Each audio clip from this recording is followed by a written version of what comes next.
no le vamos a estar comprando 10,000 revistas, anexos o a letras libres para que Krause y Aguilar Camín estén tranquilos. No les vamos a estar dando 10,000 millones de pesos de publicidad a medios de información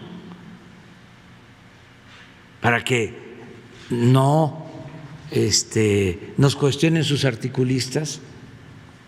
No les vamos a seguir dando contratos para que construyan hospitales, reclusorios, para que, como son también dueños de la televisión, sus conductores no nos cuestionen, para que Ciro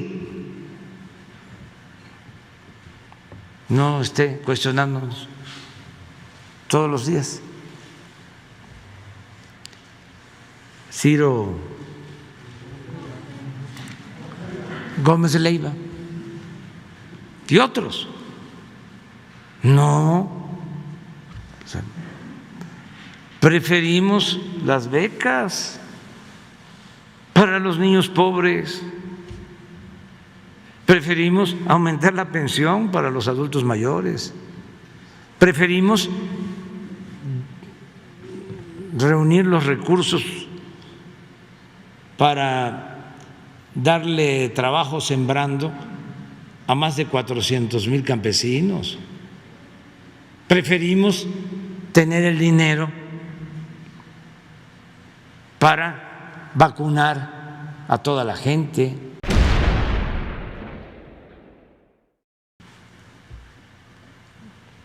Presidente, y en un segundo tema, ayer en su informe el presidente de la Corte pues aseguró que ya se había acabado la corrupción tolerada. ¿Usted coincide que ya no hay corrupción en el Poder Judicial? Arriba y en particular lo que tiene que ver con la actuación del presidente de la Corte, sin duda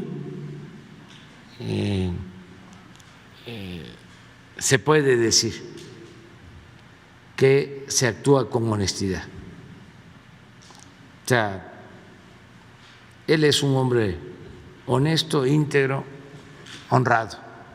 No podría decir lo mismo de otros ministros y tampoco de magistrados ni de jueces.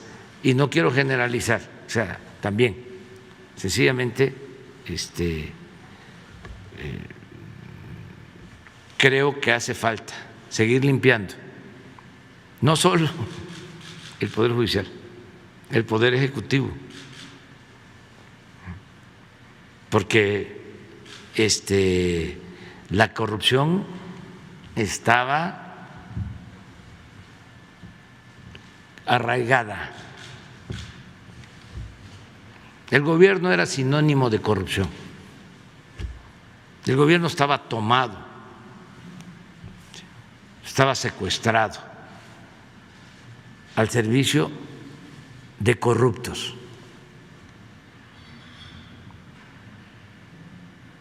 No solo de delincuencia organizada, no solo era el caso de este señor García Luna, no, también estaba tomado por la delincuencia de cuello blanco, porque eso suele olvidarse. Sobre esta semana le hacían una pregunta sobre los acuerdos alcanzados en la COP26 de Glasgow en Escocia.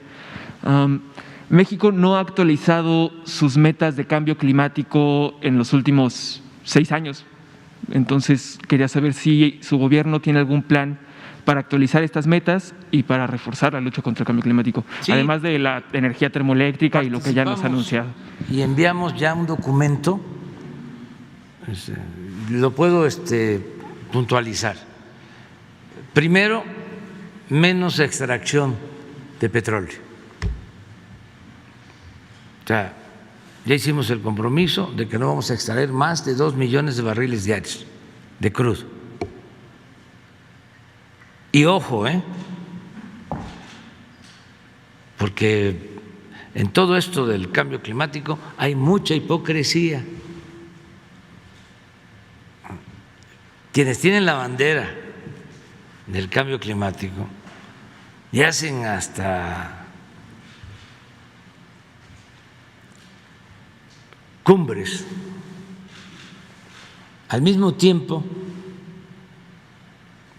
que hablan de la preocupación del cambio climático, están autorizando producir más petróleo. Eso en cuanto a la extracción del crudo. Lo segundo, menos uso de combustóleo y de carbón para la producción de energía eléctrica. Tenemos un proyecto para modernizar turbinas y equipos en hidroeléctricas. Tenemos un proyecto para crear un parque de energía solar en Sonora. Va a ser el parque de energía solar más grande de América Latina. ¿Qué más? Bueno, no hemos dado concesiones para la explotación minera. ¿Sabes cuánto entregaron? Lo voy a repetir porque, a diferencia de los escritores que no deben de repetirse, nosotros, los que tenemos una responsabilidad como gobernantes, tenemos que repetir y repetir y repetir, porque nuestra labor es de hacer conciencia, porque eso es lo más importante, cambiar la mentalidad del pueblo, la revolución de las conciencias. Entonces, en el periodo neoliberal entregaron concesiones para la explotación minera equivalente al 60% del territorio nacional, 120 millones de hectáreas. De Salinas a la fecha,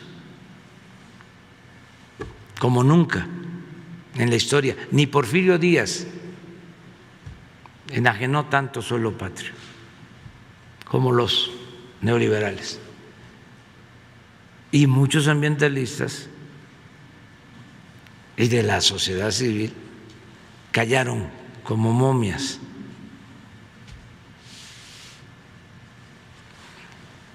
No dijeron nada. Fuimos de los únicos que denunciamos. Entonces, ya no se dan concesiones. Sí. Se prohibió lo del maíz transgénico. Se prohibió el fracking para la extracción de hidrocarburos. Tenemos el programa de reforestación más importante del mundo. No hay ningún país que esté invirtiendo 1.300 millones de dólares al año. Ningún país para sembrar árboles. Estamos combatiendo la tala ilegal. Acabamos de decomisar un cargamento de madera, de esos que dan mucho coraje, porque estaban queriendo llevar a Asia árboles de 100 años, cortados ilegalmente.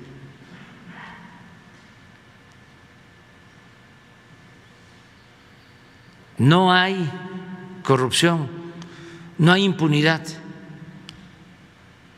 Entonces, todo eso ya lo expresamos en foros internacionales, hemos suscrito acuerdos y va a continuar así en el tiempo que estemos, porque pues no es un asunto de que haya un acuerdo internacional y nosotros tenemos que adherirnos por cuestiones políticas. No, lo fundamental son las convicciones.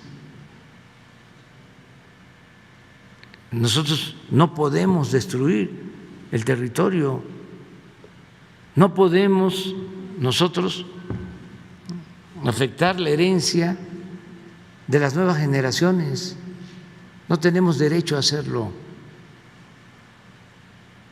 Es vil, es canallesco.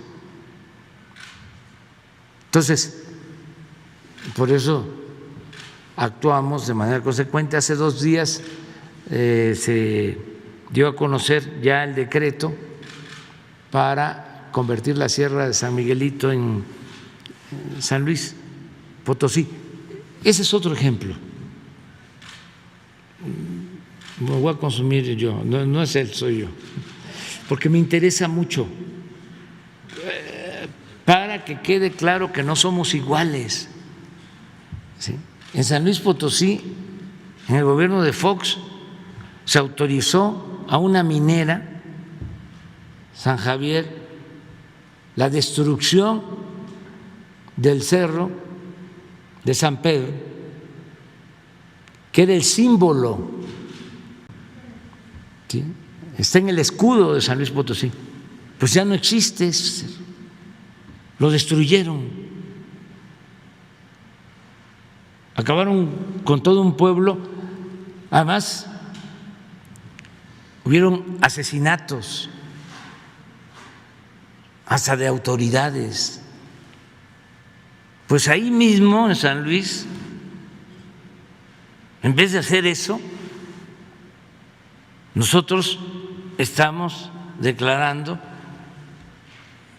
110 hectáreas como una zona, un área natural protegida. Esos son los contrastes.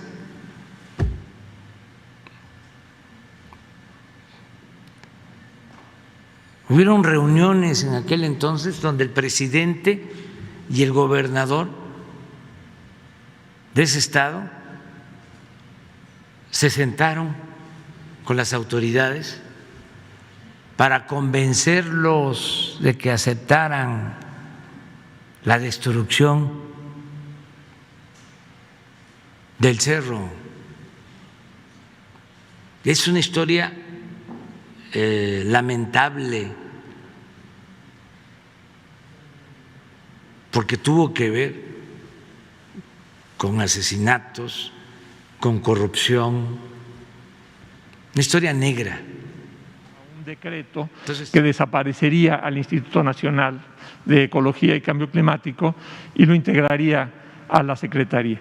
Entonces, bueno, pues entre la gente con la que estamos continuamente dialogando sobre estos temas, hay desde la gente efectivamente de organizaciones de la sociedad civil, organizaciones no gubernamentales, que consideran, y así lo dicen públicamente, que al gobierno le estorba el medio ambiente, le estorba el cambio climático para sus propios proyectos. Hay otras organizaciones que más bien dicen, bueno, realmente requerimos de este tipo de instituciones con una independencia de criterio que hacen este tipo de investigación para proponer política pública a los que son realmente los ejecutores, en este caso la Secretaría de Medio Ambiente, o es conveniente tener estos institutos, o en términos de austeridad, como plantea este decreto, es conveniente pasarlos en este caso a la propia Secretaría de Medio Ambiente.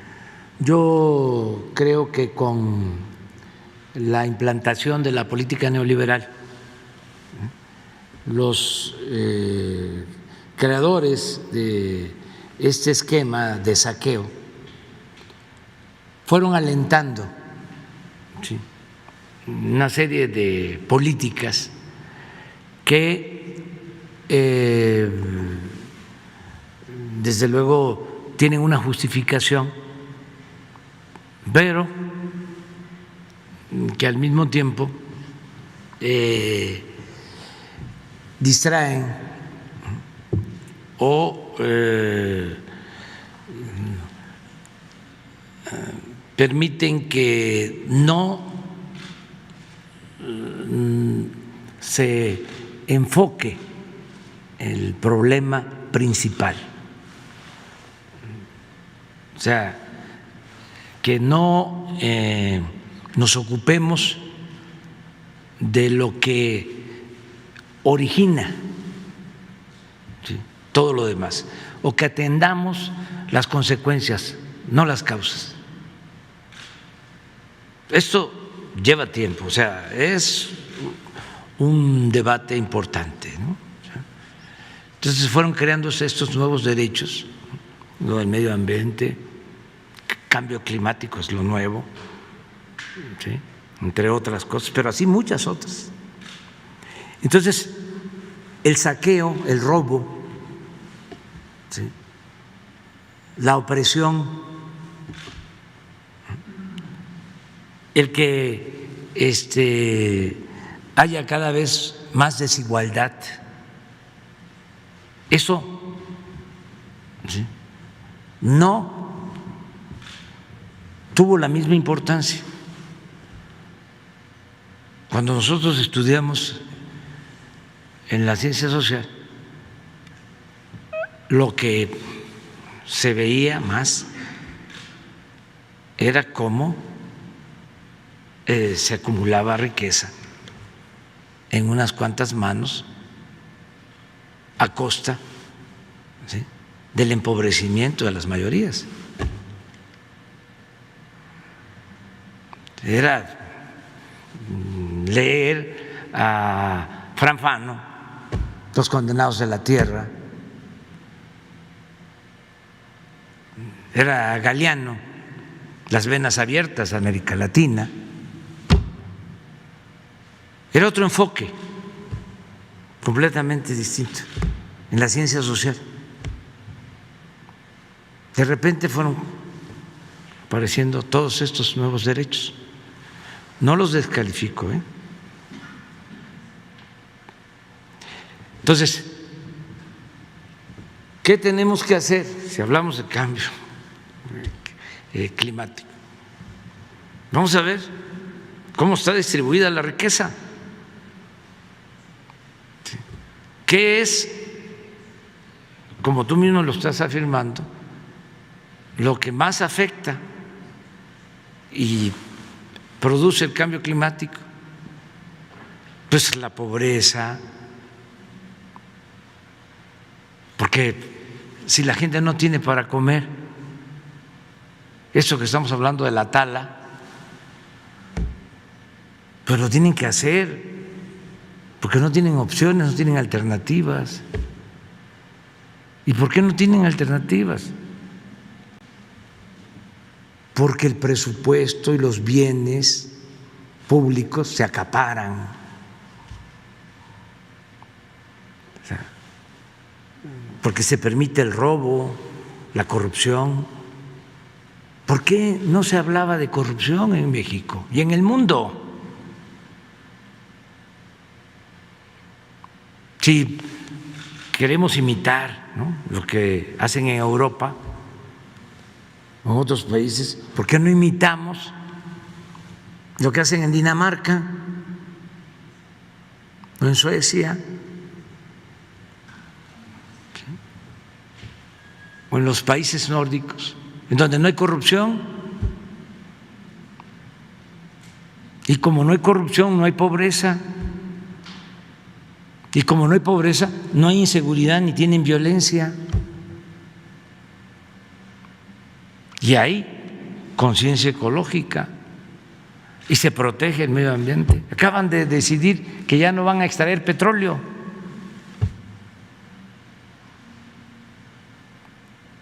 En Dinamarca.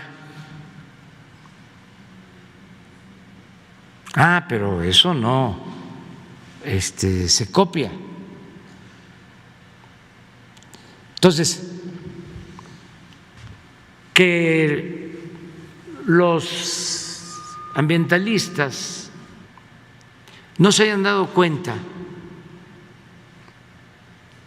de cómo destruyeron el territorio en el periodo neoliberal y que no hayan dicho nada.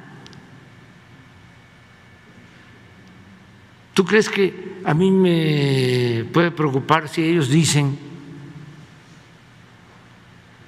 de que al gobierno no le preocupa el medio ambiente?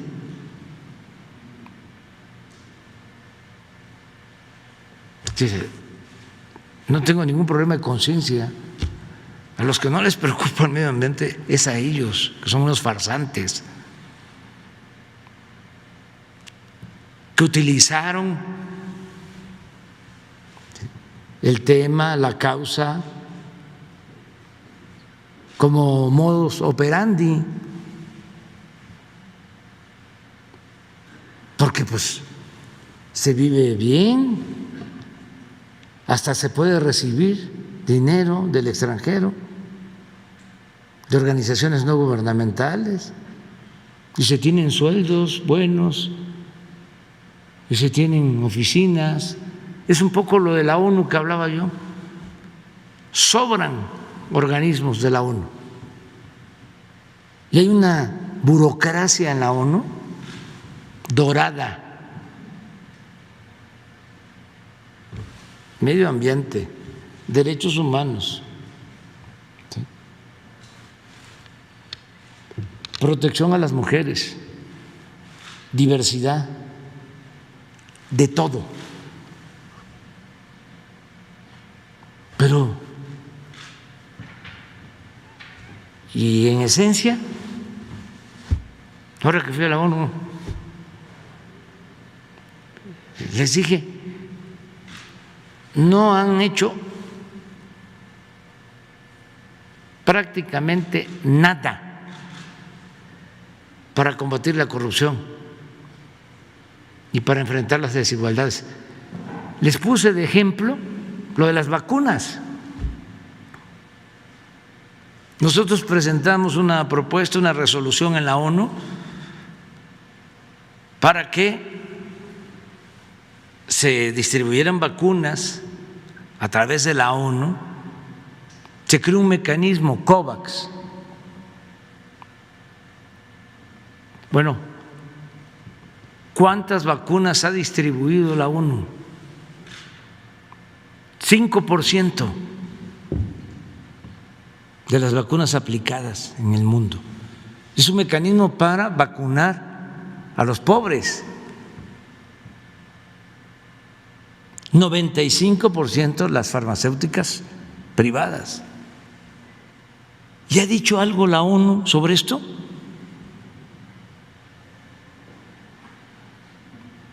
¿Se han pronunciado? No. Entonces, lo del medio ambiente, claro que tenemos nosotros un plan muy definido y ya lo que no queremos es que continúe la simulación, porque es el colmo para saquear y para que volteáramos a ver para otro lado y nos mantuvieran entretenidos. Crearon una constelación de organismos autónomos todos, de la sociedad civil.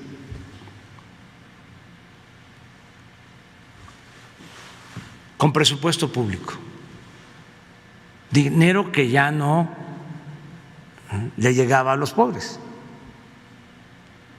sino que se quedaba en estos aparatos. En el mejor de los casos, para análisis de la realidad,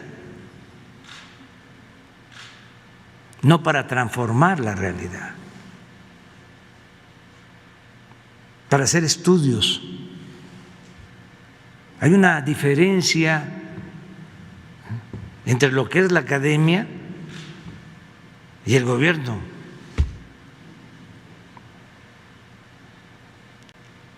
Las universidades, los centros de investigación deben de tener todo el apoyo para hacer ese trabajo. El gobierno tiene que llevar a cabo acciones en beneficio del pueblo. Entonces, medio ambiente. Aparte de la Secretaría, ese organismo que tú estás planteando, y creo que 2 o 3 más, para lo mismo, para cuidar el medio ambiente, para proteger el medio ambiente,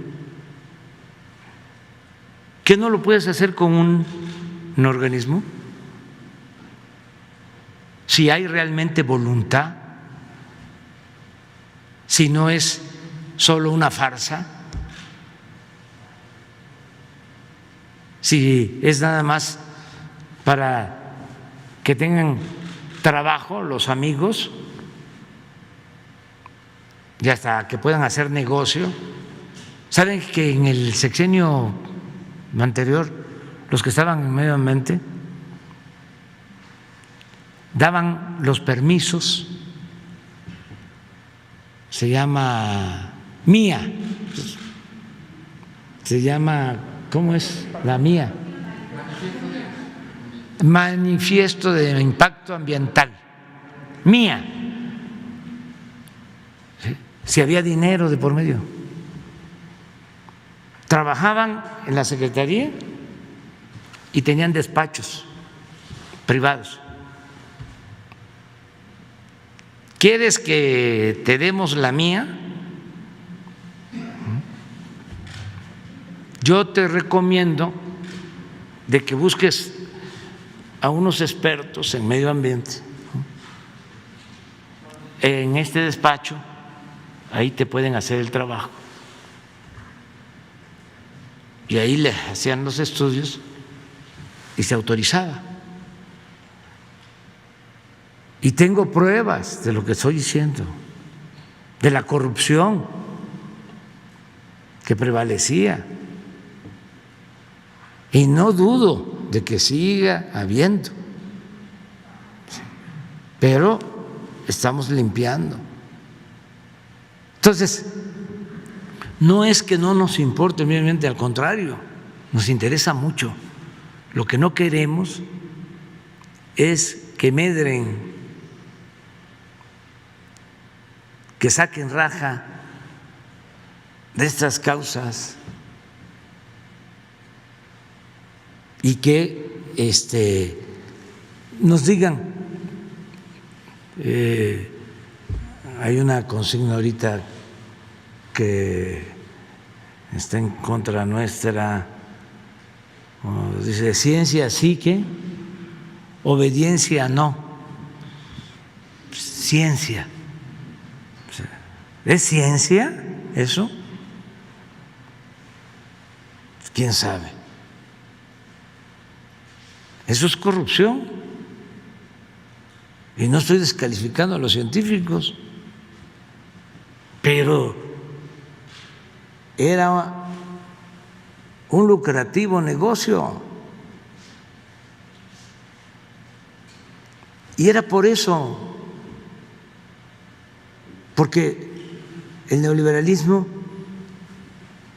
implicó el saqueo más grande en la historia de nuestro país.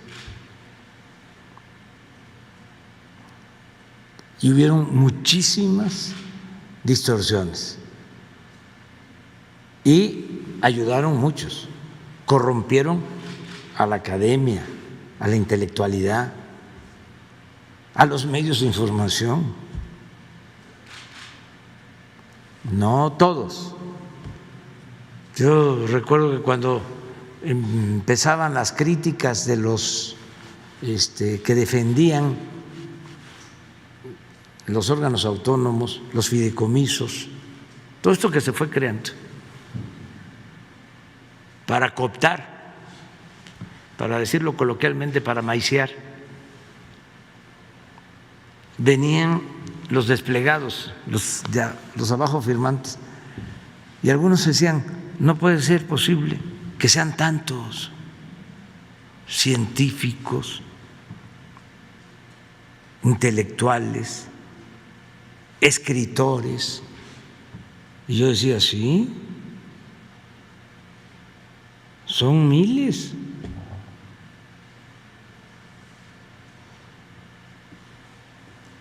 Porque fueron 36 años de predominio de la política neoliberal, neoporfirista. Entonces, sí, lo coparon todo, pero no por eso vamos a continuar nosotros con lo mismo. Tenemos que seguirle dando dinero al CONACYT para que los científicos, entre comillas, del CONACYT le entreguen dinero a las empresas para hacer investigación sobre tecnología, algo que se puso de moda, igual que el cambio climático.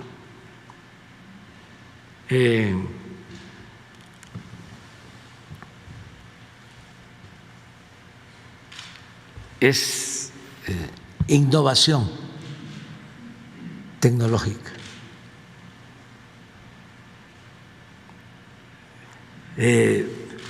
Construían ciudades del conocimiento,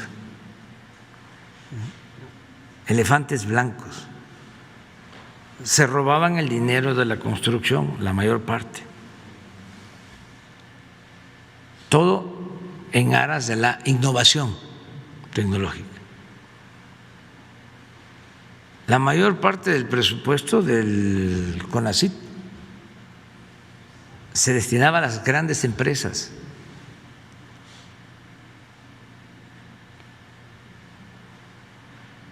Incluso a las empresas que producen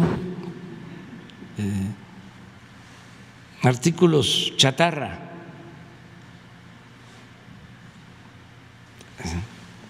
Entonces, eso no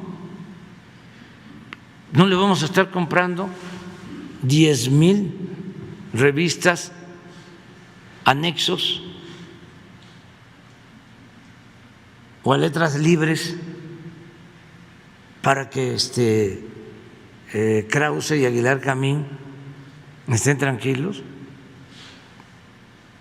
No les vamos a estar dando 10,000 millones de pesos de publicidad a medios de información para que no nos cuestionen sus articulistas. No les vamos a seguir dando contratos para que construyan hospitales, reclusorios, para que, como son también dueños de la televisión, sus conductores no nos cuestionen, para que Ciro no esté cuestionándonos todos los días. Ciro Gómez Leiva y otros. No, preferimos las becas para los niños pobres. Preferimos aumentar la pensión para los adultos mayores. Preferimos reunir los recursos para darle trabajo sembrando a más de 400,000 campesinos. Preferimos tener el dinero para vacunar a toda la gente. Entonces, cero corrupción. Y no le hace que me comparen con Pinochet y que digan que estamos dando golpes de Estado, lo de Hitler, ¿no? Nada, no hay ningún problema. Nosotros llegamos aquí a transformar. Y lo único… Sobre la integración del Instituto Nacional de Ecología y Cambio Climático a la Semarnat. Que se integre.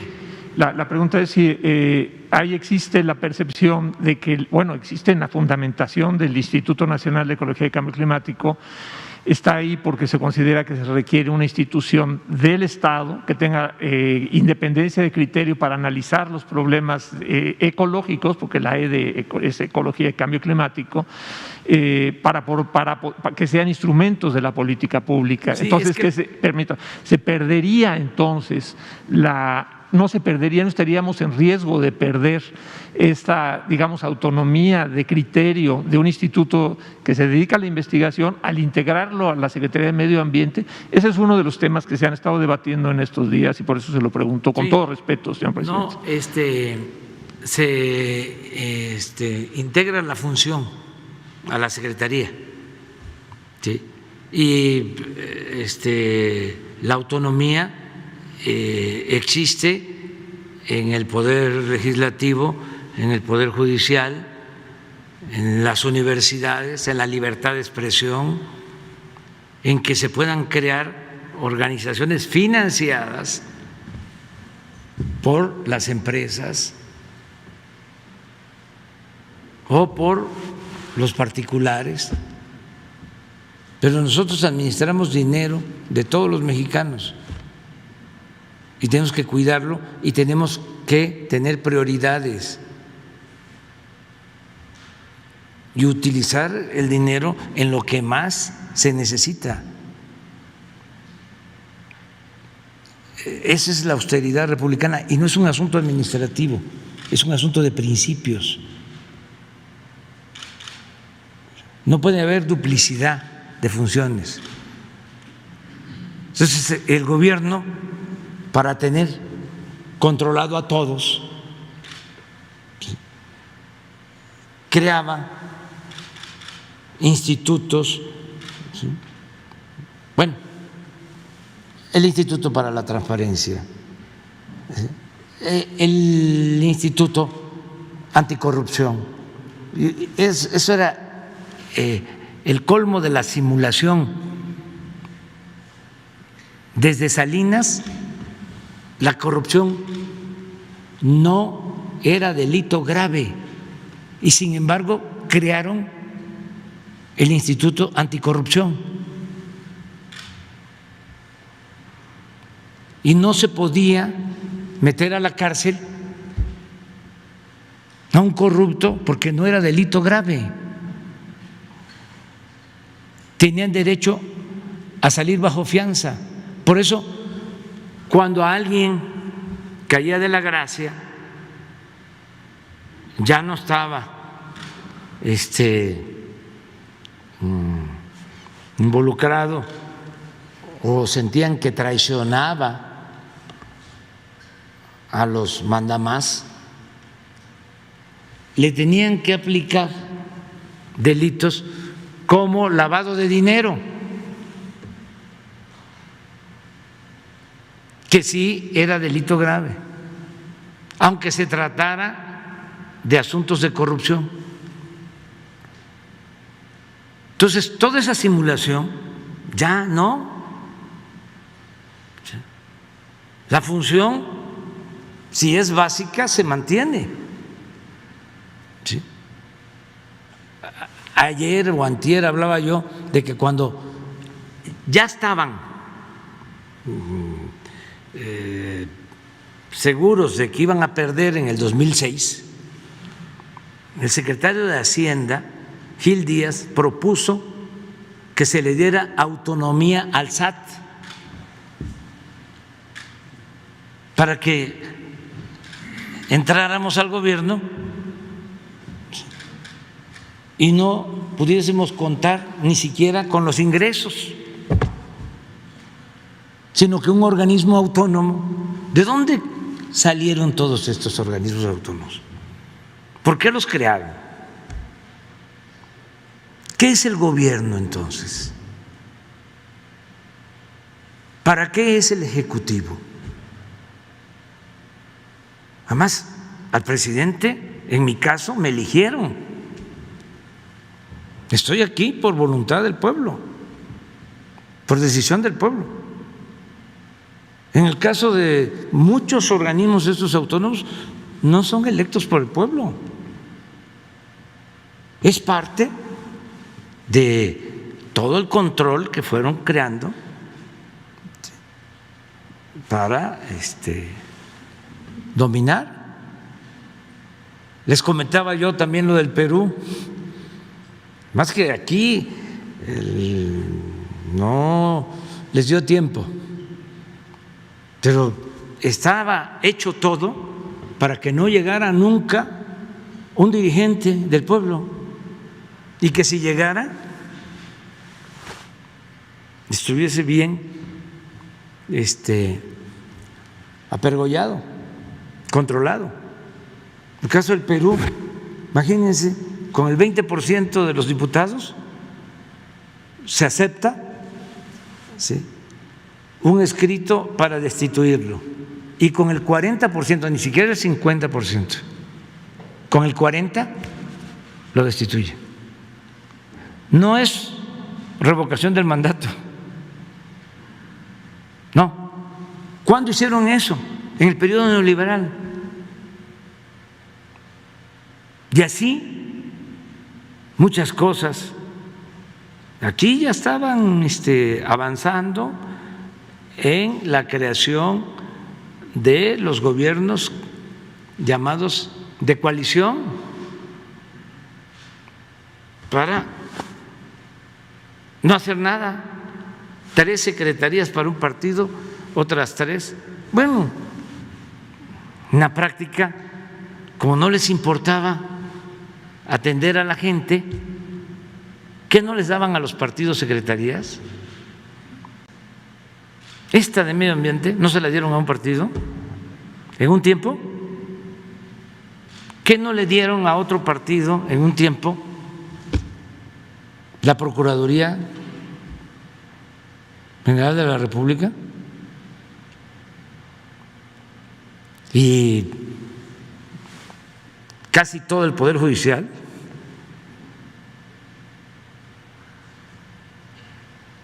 Porque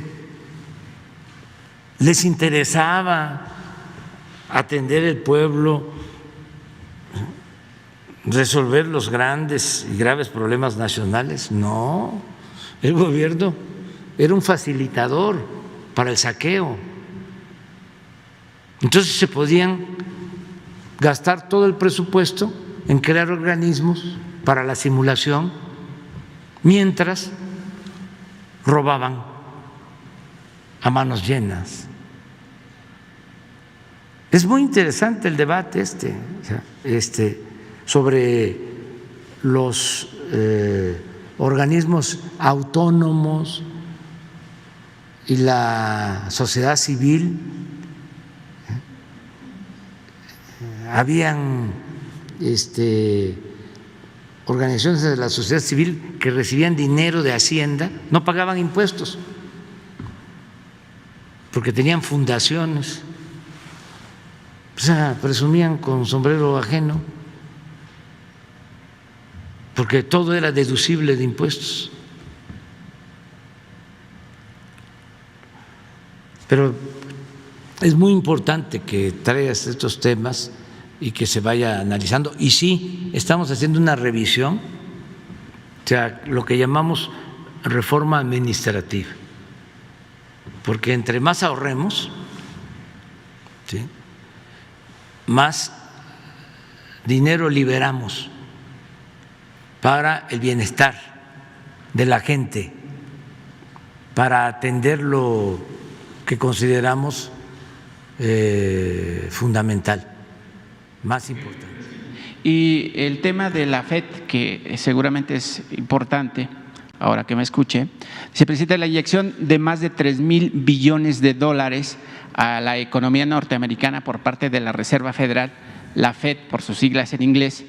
Lo único que logró fue impulsar una inflación más alta y ahora la vida de los estadounidenses se encareció mucho más, alcanzando ya una inflación de 6.8%, un crecimiento nunca antes visto en 40 años. Sobre ese tema, presidente, quiero decirle que la inflación en México, sé que me van a atacar ahí, pero no importa, no es culpa de su gobierno. No es culpa de su gobierno por no haber aplicado un esquema económico adecuado, sino porque la inflación que vive nuestro país se genera por el comportamiento económico de los Estados Unidos, es decir, un efecto dominó en todo el mundo. En ese rubro, presidente, quiero decirle que me reuní el pasado lunes en Chicago, Estados Unidos, con unos académicos e investigadores de la Universidad de Harvard y Cambridge, hijos de migrantes mexicanos en segunda generación. Y me dijeron que el proyecto neoliberal del que usted tanto habla aquí en las mañaneras, efectivamente ya no es sostenible. Pero además ven con buenos ojos el compromiso de su gobierno al no endeudar al país con organismos internacionales de carácter crediticio. Pero también comentaron, presidente, que la inflación que se genera en México está siendo empujada por otro factor interno adicional al comportamiento inflacionario norteamericano que ya mencioné. ¿Cuál es ese factor o quiénes lo están generando? Presidente, pues nada más y nada menos, a opinión de ellos, que las cadenas de distribución de alimentos y otros enseres como Aurrerá, Chedraui, Bimbo, Lala, Cemex, Maseca, Sams, las empresas de Carlos Slim, Costco y los grandes acaparadores de los productos que consumimos. Los académicos, presidente, me dicen que los empresarios nacionales y extranjeros que trabajan y viven en México, esos mismos que antes no pagaban impuestos y que ahora lo hacen a regañadientes, especulan con los precios y los elevan al doble o al triple. Y estos empresarios están ocasionando que la inflación se eleve más de lo normal, pero sobre todo los productos de la canasta básica, además del factor inflacionario norteamericano. Presidente, estos empresarios que siguen pretendiendo lastimar a México, cobran el IVA de manera automática cuando se pagan los productos que todos compramos en los miles de establecimientos a lo largo y ancho del país. Ese cobro de IVA, que son miles de millones de pesos, teniéndolo en sus cuentas bancarias de los empresarios, los jinetean porque no lo pagan de inmediato al SAT, sino que lo liquidan entre 3, 6 meses o hasta en años, como antes en gobiernos del PRI, del PAN y sus aliados. Con ese dinero que es del pueblo, cuando lo tienen en sus cuentas bancarias, lo disponen para pagar sus deudas, realizan otros negocios o simplemente lo sacan a paraísos fiscales del extranjero.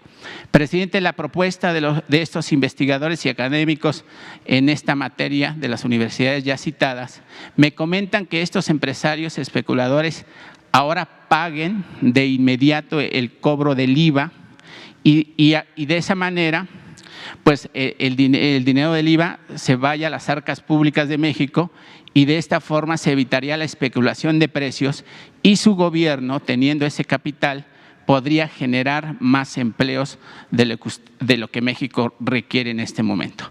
Presidente, ¿qué dice de la propuesta? ¿Qué dice pues, de estos empresarios que obviamente usted también pues, los ha señalado que no pagaban impuestos y que ahora lo hacen, pero lo hacen pues, también a regañadientes? Bueno, es en general bueno tu planteamiento o lo que ellos opinan. Acabo de tener una conversación con el secretario de Hacienda y me hablaba de eso. Ya tienes razón,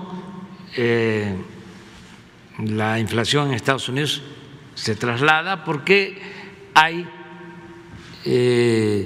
integración económica, ¿no? Aquí la enseñanza mayor que podemos sacar es de que debemos de darle más atención a la producción, producir más, porque este fenómeno en efecto se originó porque hay mucho circulante, hay mucha demanda y poca oferta. Tiene también que ver con los efectos del COVID, cómo se afectaron las cadenas de producción en el mundo, los incrementos en los costos del transporte marítimo, el incremento de los precios de los alimentos, el acero, toda una serie de factores. Pero si tenemos más producción, evitamos, ¿sí?, que se produzca más inflación. ¿Qué pasa no solo en México, sino en todo el mundo también? Que hay quienes se aprovechan. Si hay inflación, entonces los aumentos de precio van más allá. Tan es así que el secretario de Hacienda me informó que le había hablado a Carlos Salazar del Consejo Coordinador Empresarial para pedirle que se informara, y aquí aprovecho también para hacer extensivo este llamado, a productores, distribuidores, de que no abusaran en una circunstancia como la que estamos enfrentando. Esto que les estoy comentando fue de ayer, o sea que coincide con lo que tú estás planteando. Pero además lo dicen, presidente, académicos, investigadores de las universidades que al principio apoyaron mucho el neoliberalismo y que ahora, pues obviamente ellos mismos dicen, pues que ya fue, ya no sirve. Sí, pero yo quiero decir esto, ¿no?, que no todos los empresarios ni todos los comerciantes, o sea, no quiero generalizar, ¿sí?, actúan de manera abusiva. Y sí, también puedo decir que ante un fenómeno así de inflación se aprovechan, ¿sí?, no todos, pero sí se aprovechan fabricantes, distribuidores, comerciantes en el mundo, no es un asunto solo de México. Entonces, por lo que a nosotros corresponde es este llamado a decir, bueno, si tienes una inflación del 7% y además se habla de que va a ser transitoria, todavía no se decide o se define su duración. Hay quienes hablan de 6 meses, de menos de 3 meses, 6 meses, 1 año, ¿sí? No abuses. Y si es del 7, ¿por qué aumentas el 20% tu producto? O sea, estás incrementando tus costos, sí, pero no te aproveches, ¿sí?, de la circunstancia.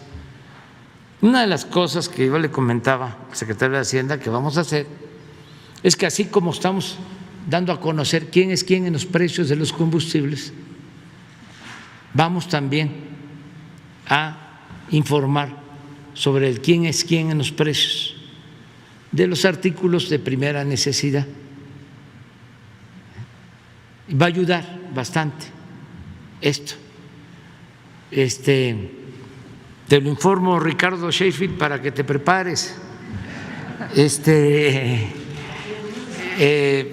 Cuando él tenga una información para ver quiénes abusan, o sea, quiénes son ventajosos, y quienes están actuando pues con incrementos ajustados a la situación del mercado, ¿no? Ya ahora sí nos vamos a ir. Gracias.